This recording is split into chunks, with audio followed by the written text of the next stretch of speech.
नमस्कार शेतकरी मित्रांनो, सर्वप्रथम सगळ्यांना जय शिवराय। आज 28 तारखेला गुड न्यूज आहे। पैठण आंबडकडील भागांना अहिल्यानगरच्या पाथर्डी, शेगाव, नेवासा पट्ट्यामध्ये लातूर जिल्हा, बीड जिल्हा, पंढरपूर, मोहोळ, सोलापूर, सांगलीसह अनेक भागांना आजच्या 28 तारखेला पाऊस सक्रिय होणार आहे।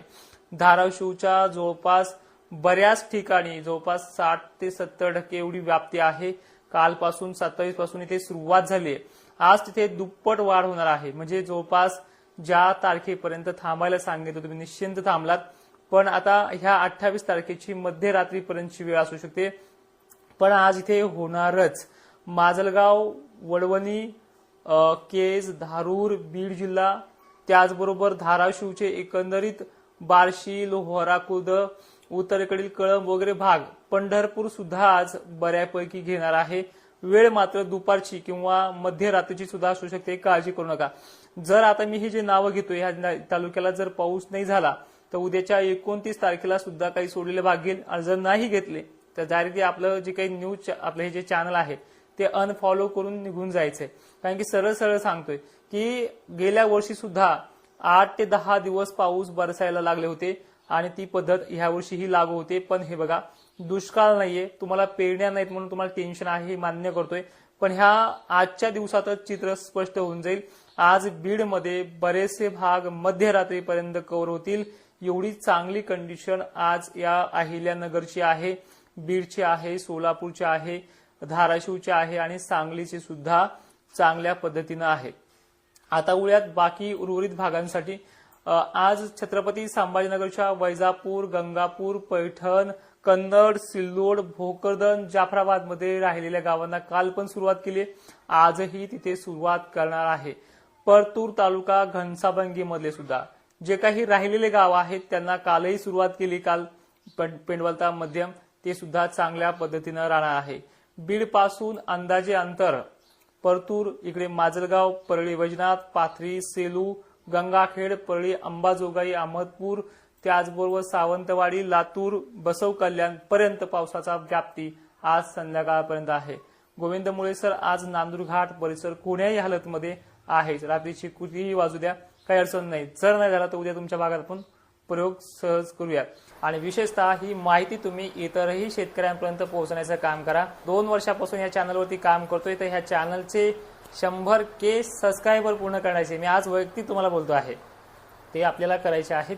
आणि विषय असा आहे की पाऊस पडणं चालू आहे, पण काही ठिकाणी पेरणी योग्य नाही, तर काही काळजी करू नका। ईदभर टीजभर ओल जाते, त्याच्यावरती सुद्धा पेरण्या करू नका।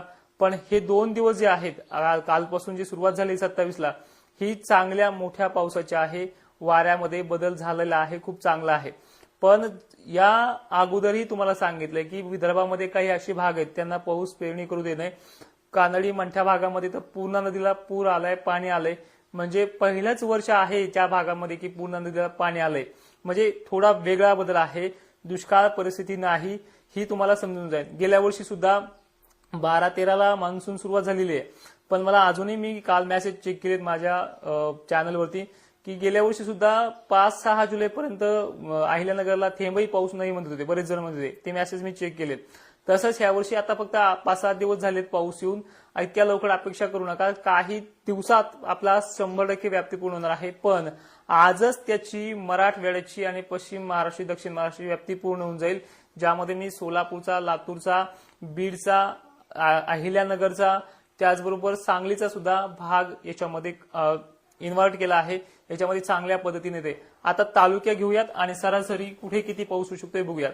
वाळूज, फलटण मध्ये सुरुवात होईल चांगली, इंदापूर, अकलूज मध्ये सुद्धा चांगली सुरुवात होईल, पैठण, वेलापूर हे देखील भाग आहेत, मंगळवेढा परिसर सुद्धा आज आहे, सोलापूरचे बरेच भाग आहेत, तुळजापूर, वैराग, धाराशिव आहे, कुरुंदवाडी, परांडा, बार्शी या भागात काही ठिकाणी मोठ्या पावसाची शक्यता राहणार आहे।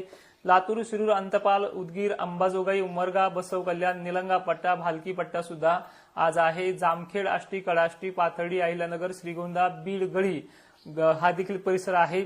परभणी, परळी वैजनाथ हा देखील भाग आहे, आणि याच्यामध्ये काही ठिकाणी संध्याकाळी होऊ शकते।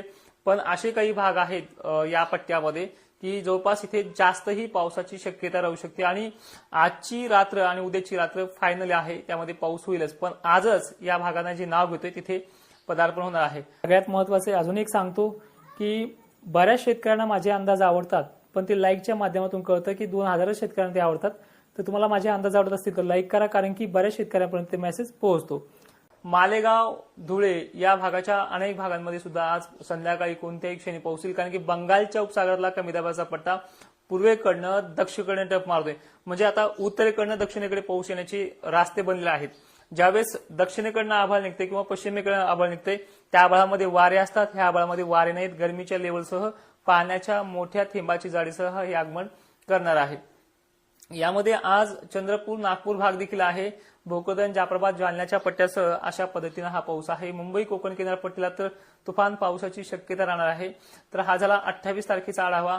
आज मराठवाड्यामध्ये, खानदेशमध्ये सुद्धा, अकोला, अमरावती, नागपूरमध्ये सुद्धा आणि हिंगोलीमध्ये सुद्धा चान्सेस आहेत. तर मराठवाडा आणि दक्षिण महाराष्ट्र आजपासून 1 नंबरला पाऊस राहील.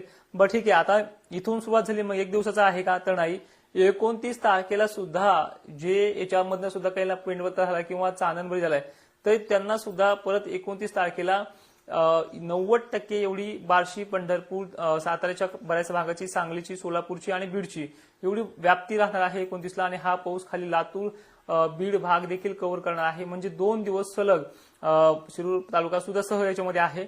ह्या 2 दिवसात आज तर आहेच, आजचा विषयच नाही, कारण की काल मी तुम्हाला सांगितलं 27 आणि 28 जवळपास सगळं भाग समजा याच्यामध्ये कव्हर होऊन जाईल. पण तरी सुद्धा काही कमी जास्त पडला तर याच्यामध्ये उद्याच्या तारखेला सुद्धा कव्हर होईल.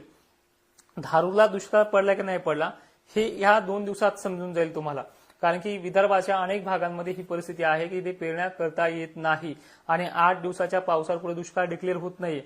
पुढे चालून सगळ्या गोष्टी कळतील.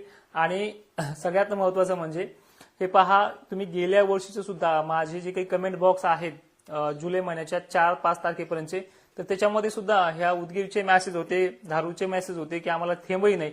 मग आता गेल्या वर्षी तुम्हाला इतका चांगला पाऊस असून सुद्धा जर 2-3 जुलैपर्यंत घेतलं नाही तर ह्या वर्षी का अपेक्षा करताय? तर ह्या 2 दिवसांमध्ये आजच 28 तारखेला संध्याकाळपर्यंत समजून जाईल की परिस्थिती नेमकी काय आहे आणि काय नाहीये. जे व्हिडिओमध्ये सांगितले की मराठवाडा आणि दक्षिण महाराष्ट्र आज तो घेणारच आहे, तर ते परिस्थिती संध्याकाळपर्यंत तुम्हाला समजून जाईल. आणि खानदेशमध्ये सुद्धा आज सुरुवात होईल. सांगलीला एकही ढग नाही आज, तर तेच चांगलं आहे. ज्या दिवशी सकाळपासून ढग असतंय ना त्या दिवशी थेंब बारीक राहतोय, संध्याकाळी चित्र स्पष्ट होऊन जाईल. गरमीची लेवल लागते, पावसाच्या पाण्याची थेंबाची जाडी सुद्धा त्याशिवाय बनत नाहीये. आणि हीच एक्झाम्पल सांगायचं म्हणलं तर पश्चिम महाराष्ट्राला आता वारंवार आहे. आणि जवळपास आजची परिस्थिती जी आहे ती पूर्वेकडनं आभाळ येईल आणि उत्तरेकडनं दक्षिणेकडे क्रॉस करेल. तर काही भागांमधनं पश्चिम महाराष्ट्रात दक्षिण उत्तर असाच प्रवास राहील आणि मराठवाड्यात, विदर्भात पूर्वेकडनं असा क्रॉसमध्ये प्रवास राहील. पण माहिती शेवटपर्यंत पाहणाऱ्या शेतकऱ्यांचे धन्यवाद आणि ही माहिती सर्व शेतकऱ्यांना पाठवण्याचा प्रयत्न करा. जय शिवराय.